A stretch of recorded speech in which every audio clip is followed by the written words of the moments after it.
أعوذ بالله من الشيطان الرجيم بسم الله الرحمن الرحيم الحمد لله والصلاة والسلام على رسول الله وعلى آله وصحبه الفائزين برضا الله ومن أحسن قولا ممن دعا إلى الله وعمل صالحا وقال إنني من المسلمين.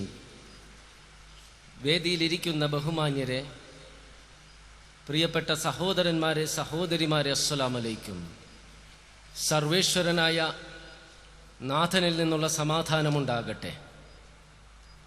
വിശ്വാസമെന്ത്, അവിശ്വാസമെന്ത്, ധർമ്മമെന്ത്, അധർമ്മമെന്ത്, നന്മയെന്ത്, തിന്മയെന്ത്, നീതിയെന്ത്, അനീതിയെന്ത്, ശരിയെന്ത്, തെറ്റെന്ത് എന്നെല്ലാം മനുഷ്യ സമൂഹത്തെ ഉത്ബോധിപ്പിച്ചുകൊണ്ട് അവരെ അന്ധകാരത്തിൽ നിന്നും പ്രകാശത്തിലേക്ക് നയിക്കാൻ സർവേശ്വരനായ സ്രഷ്ടാവ് തന്നെ അന്ത്യപ്രവാചകനായി നിയോഗിച്ച സ്നേഹത്തിൻ്റെയും കാരുണ്യത്തിൻ്റെയും വിശ്വാസത്തിൻ്റെയും സമാധാനത്തിൻ്റെയും ശാന്തിയുടെയും സഹിഷ്ണുതയുടെയും സത്യസന്ധതയുടെയും വിനയത്തിൻ്റെയും ജീവിക്കുന്ന ഇതിഹാസമായിരുന്ന അനീതിക്കും അക്രമത്തിനും അന്ധവിശ്വാസങ്ങൾക്കും അനാചാരങ്ങൾക്കുമെതിരെ ശക്തമായ സന്ധിയില്ലാത്ത സമരം നടത്തിയ, ലോക ചരിത്രത്തിൽ തുല്യതയില്ലാത്ത വ്യക്തിത്വത്തിനുടമയായ, മാനവ സമൂഹം ദർശിച്ച ഏറ്റവും മഹാനായ മുഹമ്മദ് നബി സല്ലല്ലാഹു അലൈഹി വസല്ലം ജീവിച്ചിരുന്നപ്പോൾ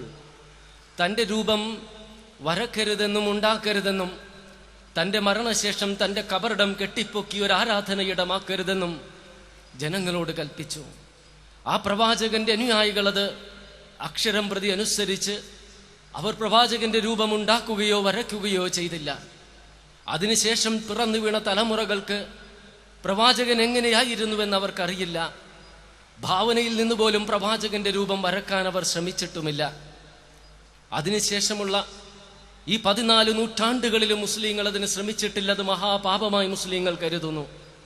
അങ്ങനെയിരിക്കെ പ്രവാചകന്റെ രൂപം വരക്കരുത് എന്ന് മുസ്ലിങ്ങൾ പറയുന്നത് അവരുടെ തീവ്രവാദത്തിന്റെ ഭാഗമാണെന്ന് പറഞ്ഞുകൊണ്ട് ജീലാൻഡ് പോസ്റ്റൻ എന്ന ഡെൻമാർക്കിലെ ഒരു പത്രം കാർട്ടൂണിസ്റ്റുകളിൽ നിന്നും പ്രവാചകന്റെ കാർട്ടൂണുകൾ വരക്കാനുള്ള അപേക്ഷ ക്ഷണിക്കുകയും 40ഓളം കാർട്ടൂണുകൾ അയച്ചു കൊടുക്കുകയും അതിൽ നിന്നും 12 എടുത്ത് പ്രസിദ്ധീകരിക്കുകയും ചെയ്തു.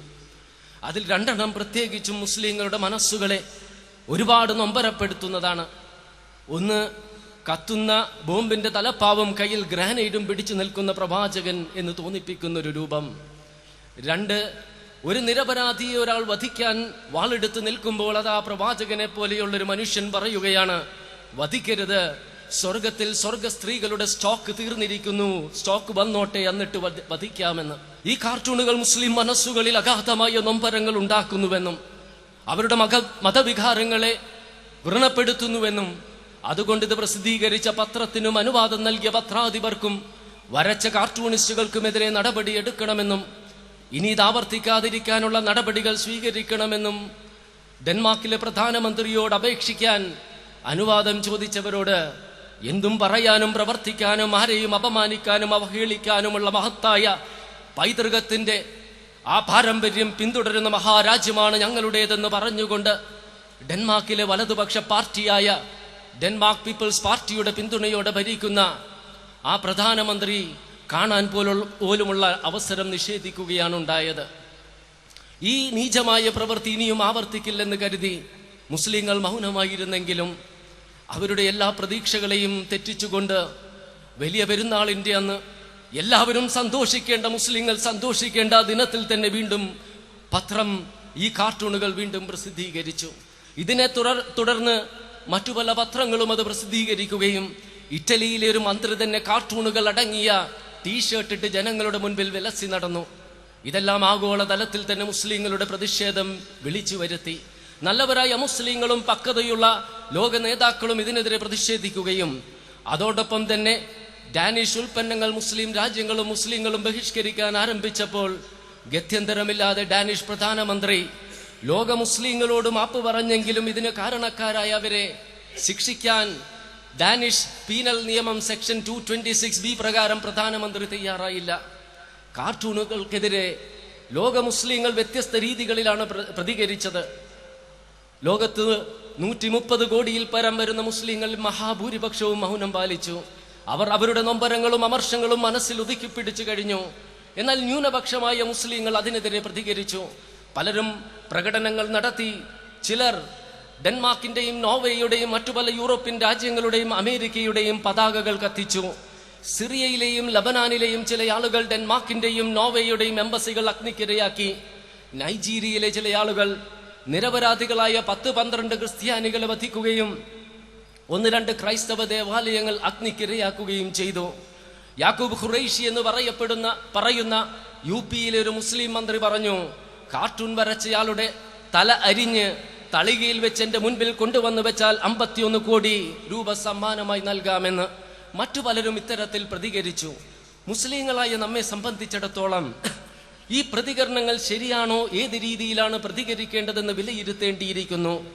പ്രവാചകനെ അപമാനിക്കുകയും അവഹേളിക്കുകയും ചെയ്താൽ മുസ്ലിങ്ങൾ പ്രതികരിക്കണം. കാരണം വിശുദ്ധ ഖുർആനിലെ 9-ാം അധ്യായത്തിൽ 24-ാം വചനത്തിൽ അല്ലാഹു പറയുന്നുണ്ട്, ഖുൽ ഇൻ കാന ആബാഉകും വ അബ്നാഉകും വ ഇഖ്വാനുകും വ അസ്വാജുകും വ അശീറതുകും വ അംവാലിൻ ഇക്തറഫ്തുമൂഹാ വ തിജാറത്തുൻ തഖ്ശൗന കസാദഹാ വ മസാകിനു തർലൗനഹാ അഹബ്ബ ഇലൈകും മിനല്ലാഹി വ റസൂലിഹി വ ജിഹാദിൻ ഫീ സബീലിഹി ഫതറബ്ബസൂ ഹത്താ യഅതി അല്ലാഹു ബിഅംരി വല്ലാഹു ലാ യഹ്ദിൽ ഖൗമൽ ഫാസിഖീൻ. നിങ്ങളുടെ പിതാക്കന്മാരെയും പുത്രന്മാരെയും സഹോദരങ്ങളെയും ഇണകളെയും ബന്ധുക്കളെയും നഷ്ടം ഭയപ്പെടുന്ന കച്ചവടത്തെയും സമ്പത്തിനെയും മണിമന്ദിരങ്ങളെക്കാളും പ്രിയപ്പെട്ടത് അള്ളാഹുവും അവന്റെ ദൂതനും അവന്റെ മാർഗത്തിലെ സമരവുമാകുന്നതുവരെ നിങ്ങൾ കാത്തിരിക്കുവിൻ. അള്ളാഹുവിന്റെ തീരുമാനം വരുന്നതുവരെ, അള്ളാഹുവിന്റെ കടുത്ത തീരുമാനം, അതായത് ശിക്ഷ വരുന്നതുവരെ എന്ന്. അതുകൊണ്ടൊരു മുസ്ലിമിനെ സംബന്ധിച്ചിടത്തോളം അവന്റെ ജീവനേക്കാളുപരി അവൻ പ്രവാചകനെ സ്നേഹിക്കേണ്ടിയിരിക്കുന്നു. ഈ കാർട്ടൂൺ വരച്ച ആളുകളുടെ മാതാപിതാക്കളെ ആരെങ്കിലും അപമാനിച്ചാൽ അവർ പ്രതികരിക്കില്ലേ? അതുകൊണ്ട് മുസ്ലിങ്ങൾ പ്രതികരിച്ചതിന് നമുക്ക് കുറ്റം പറയാൻ സാധിക്കുകയില്ല. എന്നാൽ ഒരു മുസ്ലിമിനെ സംബന്ധിച്ചിടത്തോളം എന്തു പറയണം, എന്തു പറയരുത്, എന്തു പ്രവർത്തിക്കണം, എന്തു പ്രവർത്തിക്കരുത് എന്ന് ഖുർആനും പ്രവാചകനും പഠിപ്പിച്ചു തന്നിട്ടുണ്ട്. ഉദൈഫയിൽ വെച്ച് പ്രവാചകൻ അരുളിയില്ലേ, ഞങ്ങളോട് നന്മ ചെയ്താൽ ഞങ്ങളും നന്മ ചെയ്യും, ഞങ്ങളോട് മോശമായി പെരുമാറിയാൽ ഞങ്ങളും മോശമായി പെരുമാറും എന്ന് പറയുന്ന ജനവിഭാഗത്തിൽ നിങ്ങൾ ഉൾപ്പെടരുത്. ഞങ്ങളോട് നന്മ ചെയ്താൽ ഞങ്ങളും നന്മ ചെയ്യും, ഞങ്ങളോട് മോശമായി പെരുമാറിയാൽ ഞങ്ങൾ അക്രമം കാണിക്കില്ല എന്ന് പറയുന്ന ജനവിഭാഗത്തിലാണ് നിങ്ങൾ ഉൾപ്പെടേണ്ടതെന്ന് വിശുദ്ധ ഖുർആനിലെ 41-ാം അധ്യായത്തിലെ 34-ാം വചനത്തിൽ അല്ലാഹു പറയുന്നില്ലേ, വലാ തസ്തവിൽ ഹസനതു വലാ സയ്യ ഇദ്ഫഅ ബില്ലതി ഹിയ അഹ്സൻ ഫഇദല്ലദീ ബൈനക വബൈനഹു വദാബതുൻ കഅന്നഹു വലിയുൻ ഹമീം.